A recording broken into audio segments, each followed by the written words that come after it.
महाराष्ट्र राज्याचे माजी वनमंत्री व दारव्हा दिग्रस मतदारसंघाचे आमदार माजी मंत्री संजय राठोड यांच्या वाहनासमोर एक दिव्यांग युवक झोपून अचानक आडवा झाल्याने एकच खळबळ उडाली होती। मात्र आपल्या भागातील रस्त्याची प्रलंबित कामासाठी त्याने हे पाऊल उचलले आणि लागलीच वाहन थांबवून चर्चेचे आश्वासन आमदार संजय राठोड यांनी दिले। आमदार संजय राठोड हे दिग्रस विश्रामगृहावर जनतेच्या समस्या ऐकण्यासाठी आले असता त्यांची भेट न झाल्याने वैभव नगरातील एका दिव्यांगाने चक्क त्यांच्या गाडीसमोर झोपून आमदार संजय राठोड यांची गाडी शासकीय विश्रामगृहातून बाहेर निघता वेळी अडविली। ज्यावेळी ही घटना घडली त्यावेळी बराच जनसमुदाय येथे उपस्थित होता।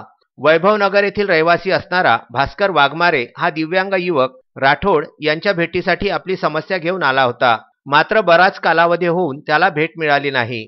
त्यानंतर आमदार राठोड हे विश्रामगृहाच्या बाहेरच्या दिशेने आपले वाहन घेऊन निघाल्याने दिव्यांग भास्करने राठोड यांच्या वाहनापुढे चक्क झोपून त्यांचा रस्ता अडविला। यावेळी लागलीच पोलिसांनी वाघमारे यास उठवून आमदार राठोड यांच्याकडे घेऊन गेले। यावेळी भास्कर वाघमारे याने एक वेळ आपण वैभवनगर येथे भेट देऊन नगरसेवकाने केलेल्या निकृष्ट दर्जाच्या कामाची पाहणी करावी अशी मागणी केली।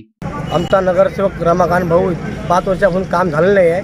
नंतर वसंत मडावी यांनी बी काम नाही केलं म्हणून मी संजीव भाऊच्या गाडीसमोर झोपलो आहे आणि संजीव भाऊनं मला निवेदन दिलं की मी 5 मिनिटात येणार आहे। त्यासाठी मी रेस्ट हाऊसला थांबून आहो। समस्या अशी आहे की माझ्या घरासमोर रोड झाला नाही आणि दुसऱ्याकडं रोड टाकलेला आहे आणि अपंग असल्यामुळे मी संजीव भाऊच्या समोर गाडीसमोर झोपलो आहे। सांग मी 47% अपंग आहो, तरी भाऊने हे समजून घ्यायला पाहिजे। विदर्भ न्यूज दिग्रस।